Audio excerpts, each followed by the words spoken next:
நம்மளுடைய எஸ்கே பைக்ஸில் வந்து பார்த்திங்கன்னா இன்றைக்கி என்ன வண்டி பற்றி பார்க்க போகிறோம் அப்படின்னா ஹோண்டா ஆக்டிவாவில் 6G. இந்த வெஹிக்கிளில் வந்து என்ன கம்ப்ளைண்ட் அப்படின்னு கேட்டிங்கன்னா ரொம்ப ஒரு மோசமான கண்டிஷனில் தான் வந்து வண்டி ரிசீவ் ஆகிருக்கு. இங்கே பாருங்கள், ஃபுல் அண்ட் ஃபுல் வந்து பார்த்திங்கன்னா இந்த மாதிரி உங்களுக்கு ஒரு ப்ரௌன் ஷேடாக இருக்குது அப்படின்னா இது பேரிங் தான் உங்களுக்கு போயிருக்கோம். இங்கே பாருங்கள், வீலை ஷேக் பண்ணுறேன், வீல் நெட்டெல்லாம் வந்து பார்த்தீங்கன்னா டைட்டாக தான் இருக்குது. உள்ளே வர பேரிங் வந்து உங்களுக்கு ஃபுல்லாகவே உடஞ்சிருக்கு. கிளியராகவே உங்களுக்கு தெரியும் நினைக்கிறேங்க. பாருங்கள் எந்த அளவுக்கு ஷேக் இருக்குது பாருங்கள். வீலை சுற்றும் போதும் உங்களுக்கு கிளியராகவே தெரியுது. அதனால் சின்னதாக சவுண்டு வரும்போது என்ன ஏதுன்றதை பாருங்கள். வெஹிக்கிள் வந்து வெறும் 30,000 கிலோமீட்டர்ஸ் தான் ஓடி இருக்கு. இந்த ஆக்டிவா BS6 வந்து பார்த்தீங்கன்னா இப்போ நம்ம கியர் பாக்ஸ் எல்லாமே ஓப்பன் பண்ணிட்டோம். இந்த ஷாஃப்டெல்லாம் வந்து பார்த்தீங்கன்னா எந்த அளவுக்கு தேஞ்சிருக்குன்னு பாருங்கள். இங்கே பாருங்கள், இப்போ இந்த ப்ளே வந்து பார்த்தீங்கன்னா பேரிங் எல்லாமே உங்களுக்கு வந்து சுத்தமாக போயிட்டுருக்கு. உங்களுக்கு அதே மாதிரி இங்கே பாருங்கள், ப்ராப்ளமே என்னன்னு கேட்டிங்கன்னா உங்களுக்கு இங்கே பாருங்கள், இந்த ஷாஃப்டே வந்து பேரிங் போச்சு, அந்த ஷாஃப்டே தேஞ்சிடும். உங்களுக்கு இந்த ஷாஃப்டில் எவ்வளோ ஸ்கோரிங் மார்க் இருக்குது பாருங்கள்.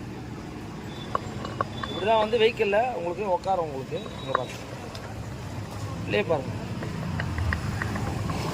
ஷாப்லாம் வந்து ரொம்ப காஸ்ட்லி.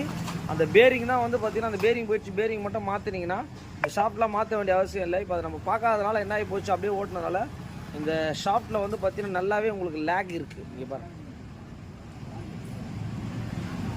பேரிங் வந்து பார்த்தீங்கன்னா இங்கே பார்த்தீங்கன்னா தெரியும். இங்கே பாருங்கள், புது பேரிங் எப்படி இருக்குன்றதை பார்த்துக்கோங்க. பேரிங்கு, ஆயில் சீலு இதெல்லாம் கம்பல்சரி வந்து பார்த்தீங்கன்னா நம்ம மாற்றணும். வண்டியை வந்து பார்த்தீங்கன்னா இந்த BS6 வெஹிக்கிள்லாம் சர்வீஸ்லாம் ரெகுலராக எதுக்கு பண்ண சொல்கிறோம் அப்படின்னு வந்து பார்த்தீங்கன்னா இங்கே பாருங்கள் எந்த அளவுக்கு கிக்கர் கேஸில் பாருங்கள் ஃபுல் அண்ட் ஃபுல் வந்து பார்த்தீங்கன்னா இங்கே பார்த்தீங்களா கிக்கரும் வந்து பார்த்தீங்கன்னா உங்களுக்கு ஜாம் ஆகுது. இங்கே பாருங்கள் எவ்வளோ மண்ணு பாருங்கள். கிக்கர் வந்து பார்த்தீங்கன்னா இங்கே பாருங்கள் ப்ராப்பராக ரிட்டர்னே வரல. இங்கே பாருங்கள் தெரியுதுங்களா, இதெல்லாம் கழட்டி கண்டிப்பாக வந்து இந்த கிக்கர் ராட்சீட்டுன்னு சொல்லுவாங்க. இங்கே பாருங்கள், இந்த கிக்கர் ராட்சீட்டு எல்லாமே வந்து பார்த்தீங்கன்னா இது ட்ரைன்றதுனால நம்ம இதெல்லாம் கண்டிப்பாக லூப்ரிகேட் பண்ணணும். அப்போ தான் கிக்கர் வந்து உங்களுக்கு ப்ராப்பராக இருக்கும். இந்த BS6 வெஹிக்கிளுக்கு வந்து பார்த்தீங்கன்னா நம்ம ஃபீல்டில் வர பேரிங்கு அதுக்கப்புறம் வந்து பார்த்தீங்கன்னா கம்ப்ளீட்டாக வந்து ஒர்க் எல்லாமே பண்ணி முடிச்சிட்டோம். வீலில் பாருங்கள் ஷேக் எதுவுமே இல்லை. ஆக்டிவாவில் 6G நம்மளோட எஸ்கே பைக்ஸில் இந்த ஒர்க்கை வந்து நம்ம பண்ணி முடிச்சிட்டோம்.